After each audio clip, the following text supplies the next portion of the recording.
Chapter का नाम है निर्देशांक ज्यामिति। उसको इंग्लिश में बोलते हैं कोऑर्डिनेट ज्योमेट्री। क्या बोलते हैं? या कार्टेशियन सिस्टम भी बोलते हैं। कार्टेशियन सिस्टम अध्याय 3 में है ये, पेज नंबर 50।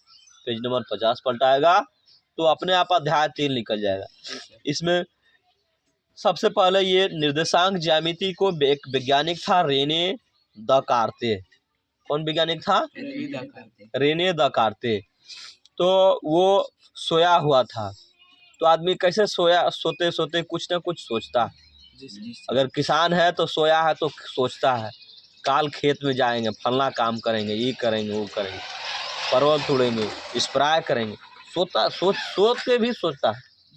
तो वैज्ञानिक है तो उसका काम है सर्च के बारे में सोचना। किसान रहेगा खेती के बारे में सोचेगा, मास्टर रहेगा विद्यार्थी के बारे में सोचेगा, विद्यार्थी रहेगा तो पढ़ाई के बारे में सोचेगा, कैसे पढ़ेंगे अच्छा अंक आएगा। जो जिसका काम है उसी के बारे में सोचेगा ना। तो ये रेने दकार्ते 1596 से 1650 ईस्वी में ये सोया हुआ था। तो सोया हुआ था इसका मतलब ये नहीं कि आलसी आदमी। बहुत आदमी ऐसा अनुमान लगाता है कि सोए सोए सोचता है, उठ के भी तो सोच सकता है, बैठ के भी तो सोच सकता है। ठीक है। तो वो जैसे आदमी सोता है तो आंख नहीं लगाता था, कुछ सोच रहा था, सोचा समय काहे बर्बाद करेंगे। ठीक है। तो सोचते सोचते ये निर्देशांक ज्यामिति के बारे में सोचा, कार्तीय सिस्टम के बारे में सोचा और वो इसका आविष्कार किया था। इसका आविष्कार किया था निर्देशांक ज्यामिति का रेने दकार्ता। कैसे सोचा था? सोते हुए सोया था, सोते हुए सोचा था। ठीक है। तो सोचते हुए सोच के क्या निकाला? निर्देशांक ज्यामिति। जैसे हम लोग मान लो कि खटिया को अगर ऐसे खटिया देखेगा इस तरह रहता है ना। ये वाला भाग देखेगा थोड़ा कम रहेगा, ये लंबाई ज्यादा रहता है ना। तो वो सोचा ये रेने दकार्ता कि अगर खटिया है, ये इसको अगर खटिया मानते हैं, ठीक है, तो खटिया का ये वाला हिस्सा को हम बोलते हैं पंक्ति। उसको क्या बोलते हैं? पंक्ति। ये वाला हिस्सा को बोलते हैं स्तंभ। क्या बोलेंगे? स्तंभ। तो इसमें ऐसे फीता से देखेगा खटिया में ऐसे बिना हुआ रहता है।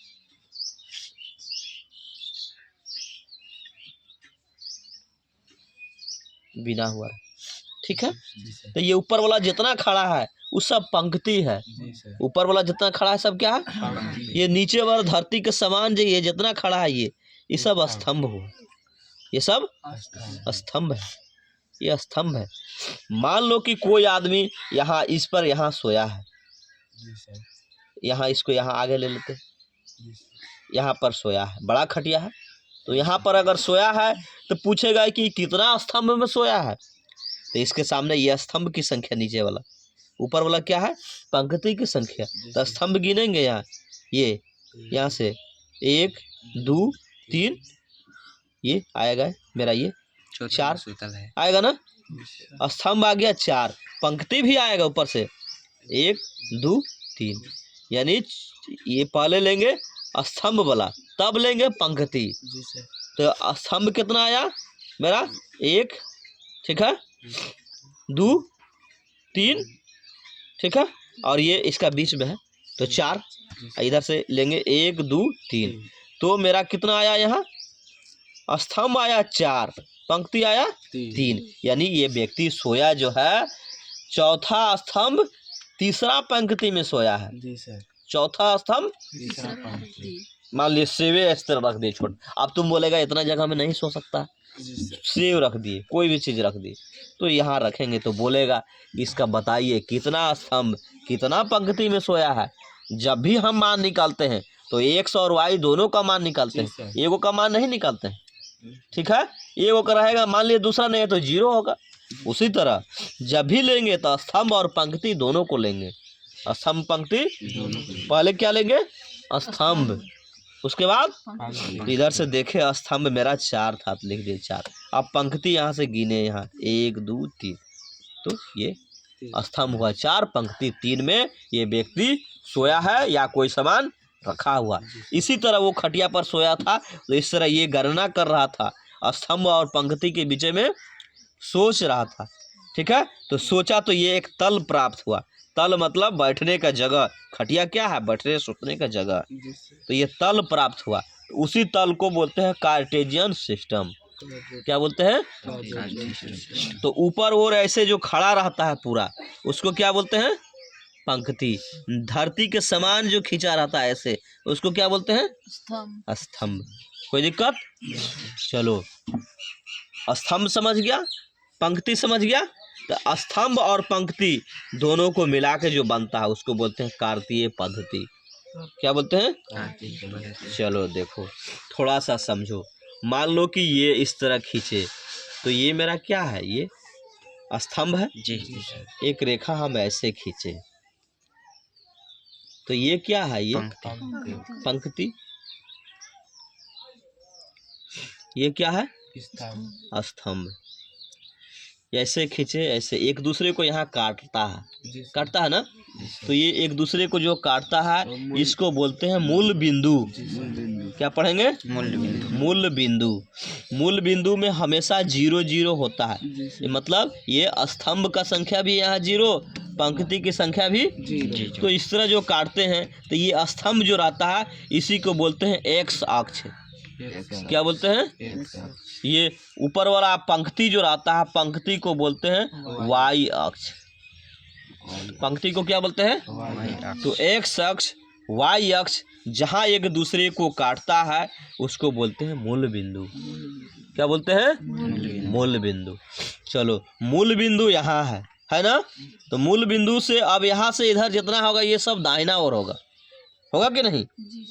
मान लो यहाँ जो रखा है मेरा ये शरीर है, तो शरीर के इधर वाला दायां, इधर वाला बायां, तो ये मूल बिंदु के दाएं ओर का जो हिस्सा है धनात्मक होगा। क्या होगा? धनात्मक मतलब प्लस। मूल बिंदु के ऊपर की ओर जो हिस्सा है, ये ऊपर ना है, ये भी आपका धनात्मक होगा। ऊपर वाला भी क्या होगा? धनात्मक। कहा सुता?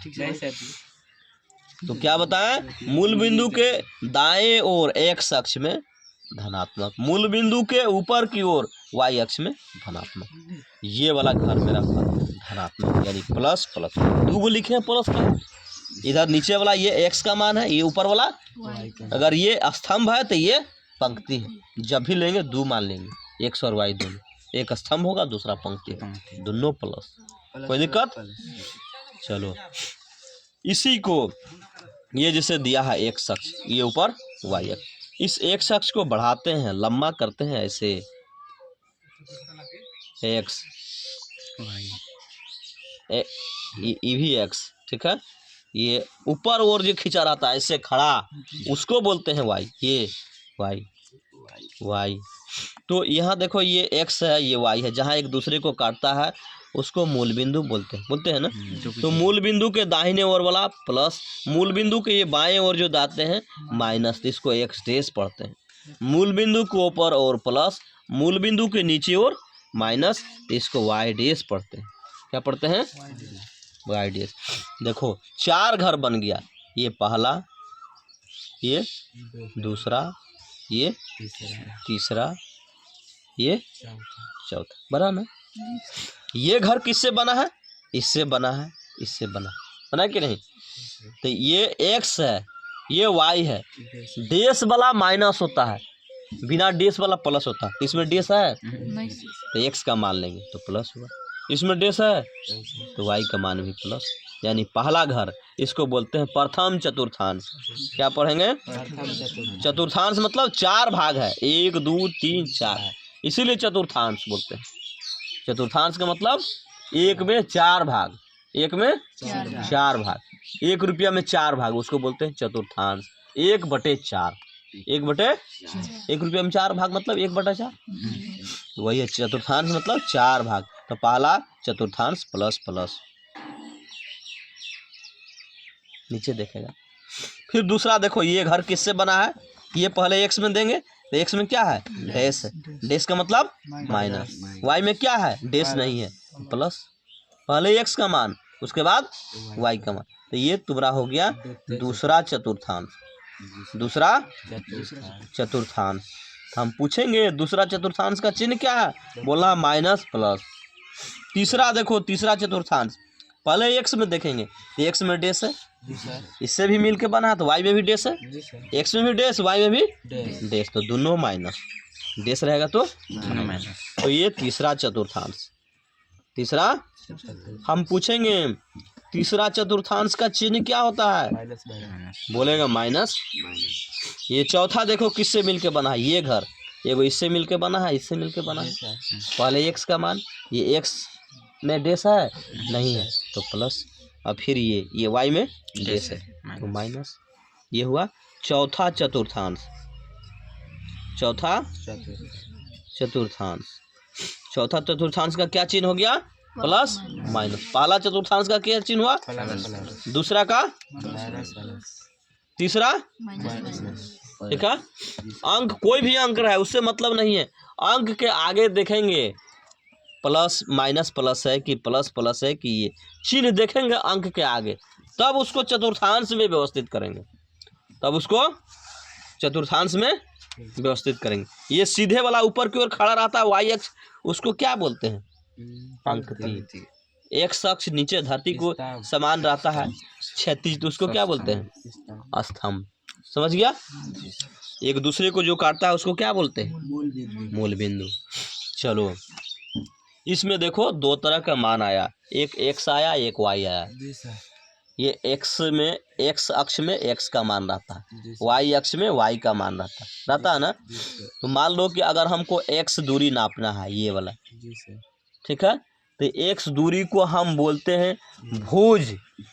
एक्स दूरी को क्या बोलते हैं, भुज। हम पूछेंगे भुज क्या है, बोलेगा एक्स का जो दूरी नापते हैं उसको भुज बोलते हैं, एक्स का मान को भुज बोलते हैं, एक्स का मान को क्या बोलेंगे, भुज, ठीक है। वाई का जो मान ऊपर वाई अक्ष में वाई का मान रहता है, वाई का जो मान मापेंगे उसको बोलेंगे कोटि।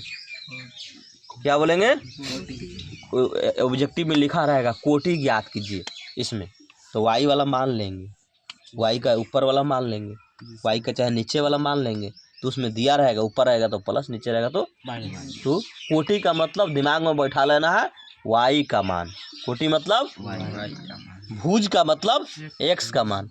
पूछेंगे एक्स का मान को क्या बोलते हैं, बोलेगा भुज। पूछेंगे वाई का मान को क्या बोलेंगे, कोटि। समझा तुम, ये सब पूछेंगे। कोटि मतलब तुम बोलेगा वाई का मान, भुज मतलब एक्स का मान, ठीक है। इतना याद करके आना है। क्या याद करना है, पूछेंगे प्रथम चतुर्थांश का चिन्ह क्या है, प्लस प्लस। दूसरा चतुर्थांश का चिन्ह क्या है, माइनस प्लस। तीसरा का, चौथा का बोलेंगे भुज क्या है, एक्स का मान। कोटि क्या है, बोलेंगे स्तंभ किसको बोलते हैं, स्तंभ एक्स अक्ष को ही स्तंभ बोलते हैं। पंक्ति किसको बोलते हैं, वाई अक्ष को ही बोलते हैं, ऊपर की ओर जो खड़ा रहता है, ठीक है। समझ गया। मूल बिंदु क्या है, ये एक्स अक्ष और वाई अक्ष दोनों एक दूसरे को जो काटता है उसको बोलते हैं मूल बिंदु।